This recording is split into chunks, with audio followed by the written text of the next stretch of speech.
Bienvenue dans le podcast Shine Bright, le podcast qui t'aide à te révéler et à te réaliser pleinement. Je suis Nora et mon objectif est de t'aider à vivre la vie de tes rêves. Alors, pour ce premier épisode, déjà, welcome! Désolée pour les anglicismes, c'est ma grande marque de fabrique. Donc, il y en aura certainement d'autres pendant le podcast, mais ne vous inquiétez pas, ça ne vous empêchera aucunement de comprendre l'essence de ce que je veux dire. Voilà pour le petit disclaimer. Alors, pour ce premier épisode, j'ai choisi un sujet qui me tenait à cœur, que je voulais vous partager, c'était comment sortir de la peur du jugement des autres en 5 étapes. Pourquoi est-ce que j'ai choisi ce sujet ? Ça va me permettre aussi de me présenter. J'ai choisi ce sujet parce que j'ai très longtemps été paralysée par la peur du jugement des autres. J'ai très longtemps étouffé mes désirs, mes passions, etc. pour me mouler aux attentes de la société, de ma famille, de mes proches, etc. Et finalement, en fait, je me suis complètement oubliée en chemin. J'ai vécu des moments où je ne savais même plus qui j'étais et ce que j'aimais, tellement je me suis modelée par peur du jugement. C'est pour ça que c'était important pour moi de commencer par cet épisode. Donc pour justement m'introduire, pour que vous sachiez qui est en train de vous parler en ce moment. Donc je m'appelle Nora, j'ai 32 ans au moment où j'enregistre ce premier épisode de podcast. J'ai eu un parcours assez,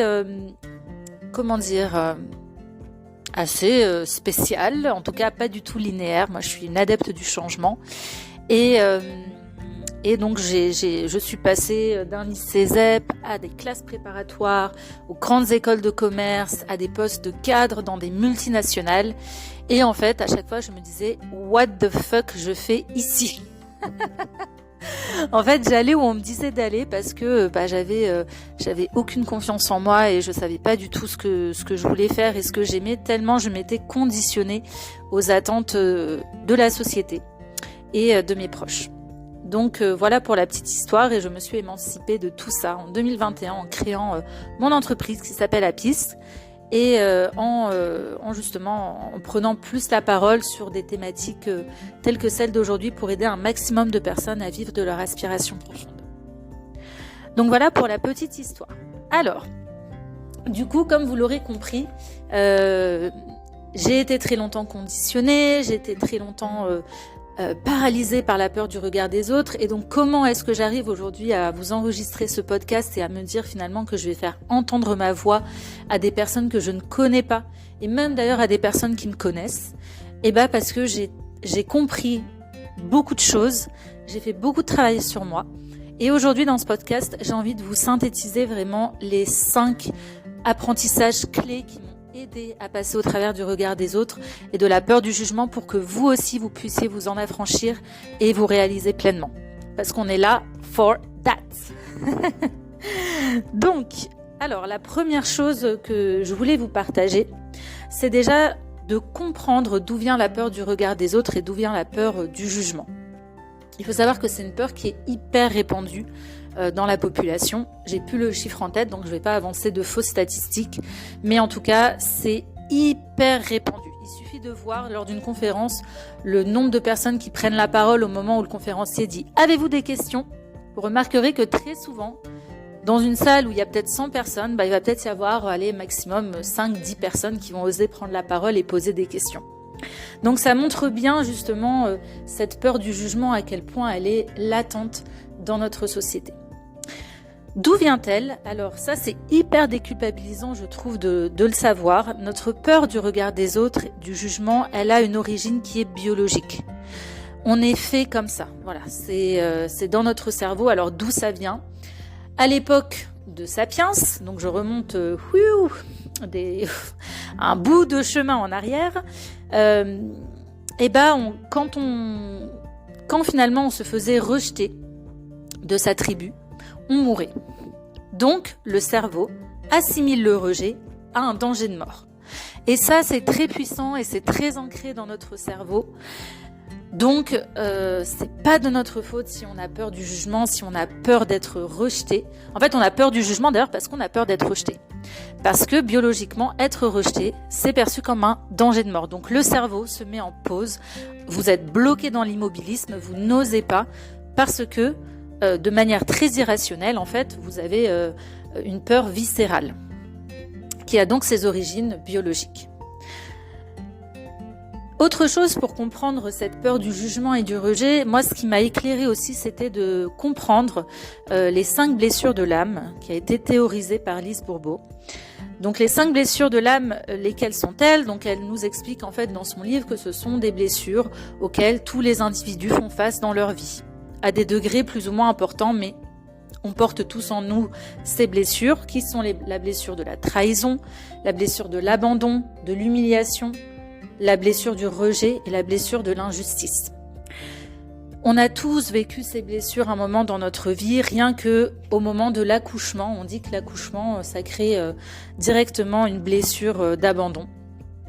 Et donc ça, c'est des blessures qu'on subit.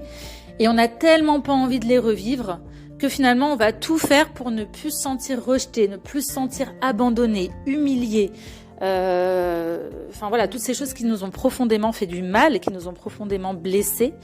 Et donc, on va adopter des schémas plutôt maladaptatifs pour essayer de contourner ces blessures et ne plus avoir à les subir à nouveau tant elles nous ont traumatisés.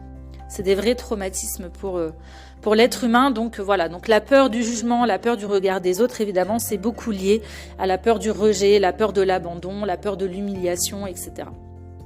Donc déjà, comprendre ça, ça met un cadre et ça permet de se déculpabiliser. Non, c'est pas de votre faute si vous avez peur du jugement, si vous avez peur du regard des autres.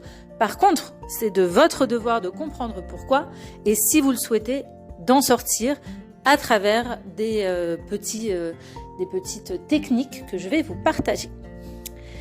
Alors, la deuxième chose à comprendre, c'est ça m'a fait beaucoup de bien quand je l'ai compris. C'est quelque chose que j'ai compris quand j'étais au lycée. Donc pour l'anecdote, je vais vous raconter la réflexion que je m'étais faite. J'étais dans le bus, bondé, scolaire, voilà, il y avait un tas de monde, etc.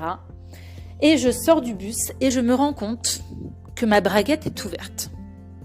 Alors la personne que j'étais, qui n'avait pas du tout confiance en elle, qui avait tout le temps peur d'être jugée, critiquée, etc.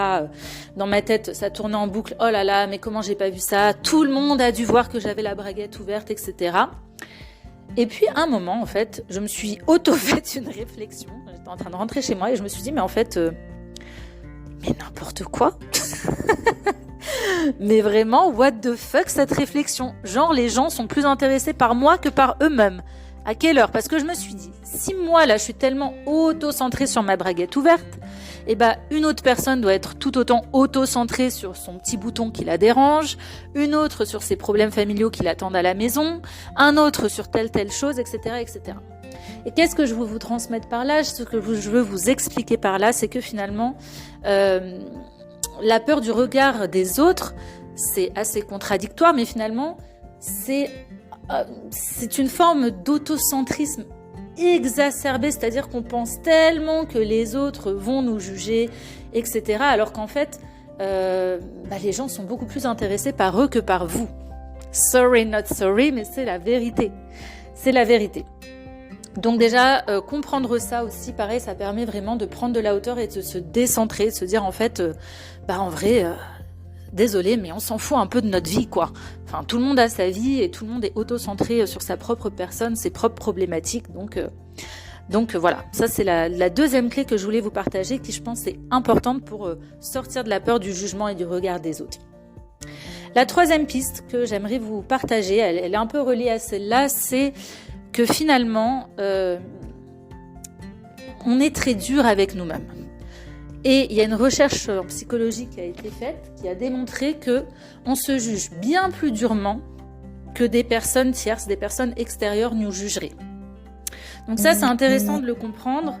Pourquoi est-ce que c'est intéressant de le comprendre? Désolée pour ce petit message qui arrivait en cours. Hop, je me mets sur silencieux pour plus que ça se reproduise. Je reprends le fil de ma pensée. Pourquoi est-ce que c'est intéressant de comprendre ça? Parce que finalement, on a toujours peur d'être jugé d'une manière très dure, très négative, etc. Alors que finalement, les gens sont plutôt bien intentionnés et très bienveillants. C'est rare des personnes qui vont nous juger de manière hyper négative, etc. En vrai, ça représente vraiment une minorité de personnes. Et ces personnes-là, bien souvent, manquent beaucoup de confiance en elles, souffrent et donc finalement ce qu'elles disent de nous veulent beaucoup plus dire sur elles-mêmes. Donc ça apprend vraiment, je trouve, à relativiser le jugement des autres. Et je pense qu'il faudrait qu'on soit beaucoup plus doux avec nous-mêmes, qu'on se traite comme notre meilleur ami, parce que finalement on a tellement des high expectations pour nous-mêmes. On veut tellement être parfait aux yeux des autres, etc. Alors qu'en fait, pour beaucoup, on l'est déjà. Et de toute manière, évidemment, personne n'est parfait. On ne sera jamais parfait. Mais en tout cas, tout le monde fait de son mieux. Et c'est ce qui est le plus important. Donc, soyez compatisants. Je sais pas, on dit pas compatisants, mais soyez doux avec vous-même, comme vous le seriez avec votre meilleur ami, en fait. Traitez-vous comme vous traiteriez votre meilleur ami.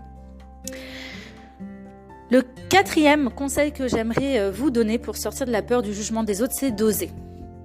D'oser, faire ce que vous avez envie, sans vous poser 10 000 questions et vraiment vous dire 1, 2, 3, go, allez là, j'y vais. Je sors de la réflexion. Il y a la technique des 5 secondes de Mel Robbins qui est intéressant, c'est que quand, en fait, dans votre cerveau, la peur, elle va arriver quand vous restez trop dans votre tête. Donc, mettez-vous dans l'action. C'est-à-dire, vous avez envie de poser une question, il y a 200 personnes autour de vous dans l'amphi, et arrêtez de vous poser 10 000 questions, sinon vous le ferez pas. Comptez dans votre tête. Allez, un décompte. 5, 4, 3, 2, 1, je lève la main, et voilà, ça y est, je suis dans l'action, et du coup, je suis plus dans la peur. Ça, c'est hyper important pour passer à l'action,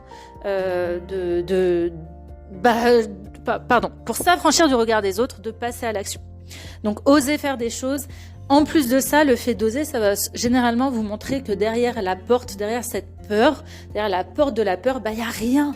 Vraiment, il y a rien du tout. Et au mieux, il y a des choses formidables qui vous attendent. Il y a des choses formidables. Il y a de la transmission, il y a de l'apprentissage, il y a des rencontres, il y a des choses hyper positives. Et au moins, vous fermez la porte des regrets, des j'aurais dû, etc., etc. Voilà, donc vraiment, oser, c'est un de mes grands conseils. Et enfin, le dernier conseil que j'aimerais vous donner, c'est de bien vous connaître. Moi, je sais que, avant, quand je me laissais un peu modeler par tout le monde, etc., je me connaissais très mal. Et du coup, je voyais pas pourquoi est-ce que j'irais m'affranchir du regard des autres, affronter mes peurs, etc., parce que j'avais pas découvert ce qui me donnait le drive de le faire. Donc, bien vous connaître.